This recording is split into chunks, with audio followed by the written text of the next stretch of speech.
అమరావతి కాదు, నెక్స్ట్ ఎలక్షన్లు మాది మావిగన్. ఏది ఆయన చెప్పినట్టు మచిలీపట్నం సంథింగ్ ఏదో, అదేవిధంగా వి అంటే విశాఖపట్నం అని, అంటే గన్ అంటే గుంటూరు అని చెప్పేసి అనుకుంటా నాకు తెలిసి. సో వచ్చే ఎన్నికల్లో మావిగన్ వర్సెస్ అమరావతి.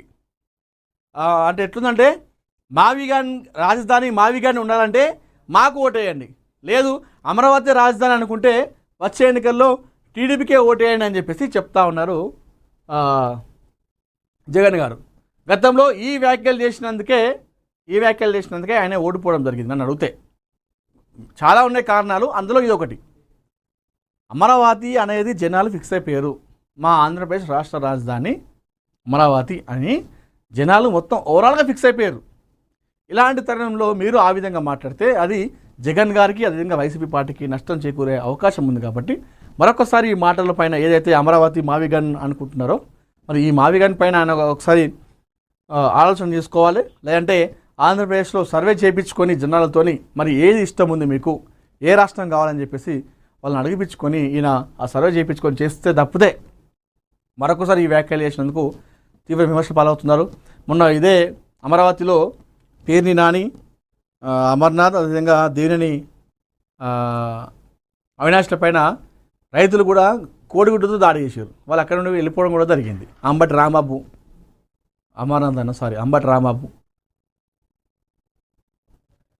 అవినీతి లేని రాజధాని నిర్మాణమే మా అజెండా, అవినీతి లేని రాజధాని నిర్మాణమే మా అజెండా అని చెప్పేసి చెప్తున్నారు. అంటే అవినీతి లేని రాజధాని అంటే వాళ్ళు మావిగన్ అని చెప్పేసి వైసీపీ భావిస్తూ ఉంది.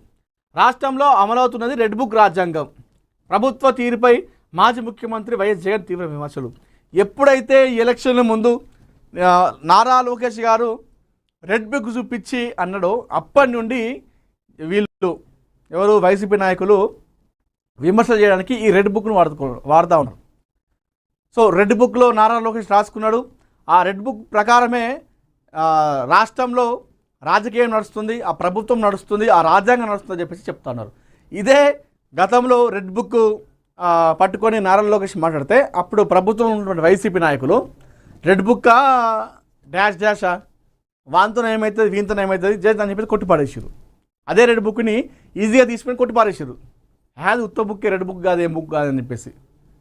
ఇప్పుడు అదే రెడ్ బుక్ నడుస్తుంది రాజ్యాంగం అని చెప్పేసి చెప్తా ఉన్నారు అదే వైసీపీ నాయకులు. వాట్సాప్ యూజర్ నేమ్ ఫీచర్పై కేంద్రం నజర్. ఆన్లైన్ మోసాలపై ప్రభుత్వం అప్రమత్తం. ఫోన్ నెంబర్ గోప్యతకు రక్షణ. త్వరలో ప్రపంచవ్యాప్తంగా ఫీచర్ ప్రారంభం. ఒకే యూజర్ నేమ్కు మెటా అవకాశం అట. ఇగో వాట్సాప్ పైన కేంద్రం నజర పెట్టిందట. ఒకసారి ప్రముఖ మెసేజింగ్ యాప్ వాట్సాప్ త్వరలో తీసుకురానున్న యూజర్ నేమ్ సరికొత్త ఫీచర్పై కేంద్ర ప్రభుత్వం ప్రత్యేక దృష్టి సారించినట్లు జాతీయ మీడియాలో కథనాలు వెలువడుతున్నాయి. ఈ కొత్త ఫీచర్ కారణంగా ఆన్లైన్ మోసాలు మరింత పెరిగే అవకాశం ఉందన్న ఆందోళనల నేపథ్యంలో ప్రభుత్వం అప్రమత్తమైంది. ఈ మార్పుతో యూజర్ల భద్రత, వ్యక్తిగత డేటాపై ఎలాంటి ప్రభావం పడుతుందనే సున్నితమైన విషయాన్ని సంబంధిత ఉన్నతాధికారులు నిశ్చితంగా సమీక్షిస్తున్నట్లు విశ్వసనీయ వర్గాలు పేర్కొన్నాయి. వినియోగదారులు వ్యక్తిగత గోప్యతను మరింత కట్టుదిట్టం చేసే ఉద్దేశంతోనే ఈ యూజర్ నేమ్ ఫీచర్ని అందుబాటులోకి తెస్తున్నట్లు వాట్సాప్ మాతృ సంస్థ మెటా ఇదివరకే ప్రకటించిందట. ఈ ఫీచర్ అందుబాటులోకి వస్తే అపరిచితులతో చాట్ చేసేటప్పుడు యూజర్లు తమ వ్యక్తిగత ఫోన్ నెంబర్ను షేర్ చేయాల్సిన అవసరం ఏమాత్రం ఉండదట. ఇది చాలా బాగుంది. అంటే ఎవరైనా మనకు అంటే తెలియని వ్యక్తులతో చాట్ చేసినప్పుడు మన నెంబర్ వాళ్ళకు డిస్ప్లే కాదంట. ఇది చాలా బాగుంది. కేవలం యూజర్ నేమ్ ద్వారానే ఇతరులతో సంబంధించి, అంటే యూజర్ నేమ్ మనం పెట్టుకుంటాం కదా, యూజర్ నేమ్ అనిల్ అని, లేకపోతే రాజు అని, లేదంటే క్రాంతి అనో, లేదంటే గురు అనో, లేదంటే సూర్య అనో, లేదంటే మధు అనో, లేదంటే జాను అని ఇట్లా పెట్టుకుంటాం కదా, కృష్ణ అనో, లేదంటే వేణు అని ఇట్లా పెట్టుకుంటాం కదా, అఖిల్ అనో, అట్లా కాకుండా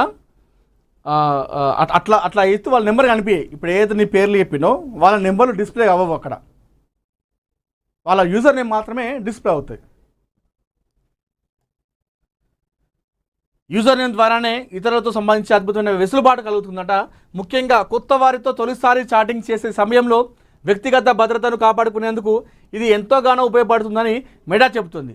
ఇప్పటికే కొందరు యూజర్లకు ప్రయోగాత్మకంగా ఈ ఫీచర్ని అందుబాటులోకి తెచ్చిన సంస్థ త్వరలోనే ప్రపంచవ్యాప్తంగా లాంచ్ చేయడానికి సన్నాహాలు చేస్తుంది. అంటే ఈ యూజర్ నేమ్ అనేటువంటి యాప్ వస్తే మాత్రం మన వ్యక్తిగత డేటా, మన గోప్యత అనేది బయటికి పోకుండా మనం చాలా సేఫ్ జోన్లో ఉంటాము.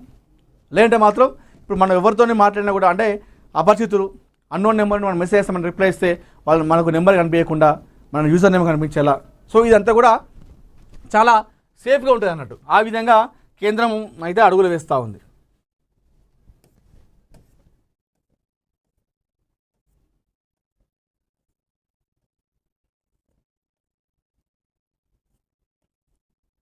హీరోలు దర్శక నిర్మాతలకు అర్థమవుతుందా అని చెప్పేసి వార్త చూస్తున్నాము.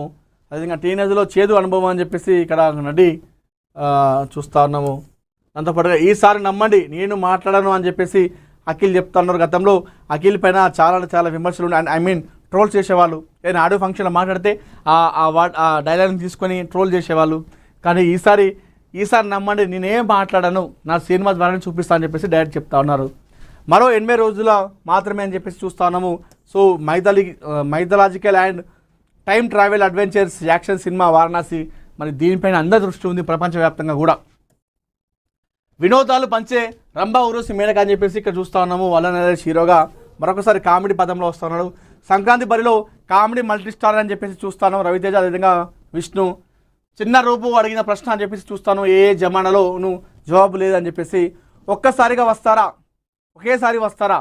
టాక్సిస్ కొత్త టీజర్. టాక్సిస్ అయితే ఒక మహిళా డైరెక్షన్, అంటే ఆ ట్రైలర్ చూస్తే ఒక మహిళా డైరెక్టర్గా చేసినట్టే ఎవరు నమ్మరు, ఆ విధంగా ఉంది టీజర్. సో ఒక హాలీవుడ్ రేంజ్ లాగా అనిపిస్తూ ఉంది టీజర్ చూస్తూ ఉంటే. ఆ వెనకాల ఉన్నటువంటి ఆ విజువల్ ఎఫెక్ట్ కావచ్చు అంతా కూడా చూద్దాం. మరి అది ఇప్పటికే చాలా విమర్శలు వస్తున్నాయి. సినిమా రిలీజ్ తర్వాత మరి ఎలాంటి విమర్శలు వస్తాయో కూడా మనం చూడాలి. సో ఇది ఈరోజు ఏఎన్ఎన్ తెలుగు మార్నింగ్ న్యూస్. మరిన్ని ఇంట్రెస్టింగ్ వార్తల కోసం చూస్తూనే ఉండండి ఏఎన్ఎన్ తెలుగు. జై Hind.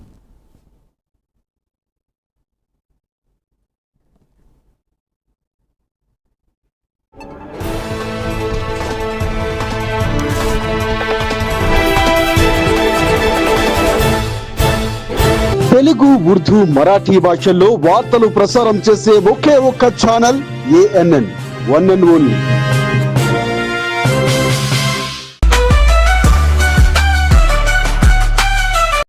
Telugu morning news. So ఈరోజు మన మార్నింగ్ న్యూస్లో మహాపత్రికతో మొదలు పెడదాం. సో మహాపత్రికలో ఈరోజు టాప్ న్యూస్ చూసుకుంటే కేసీఆర్ గొప్పగా పాలిస్తే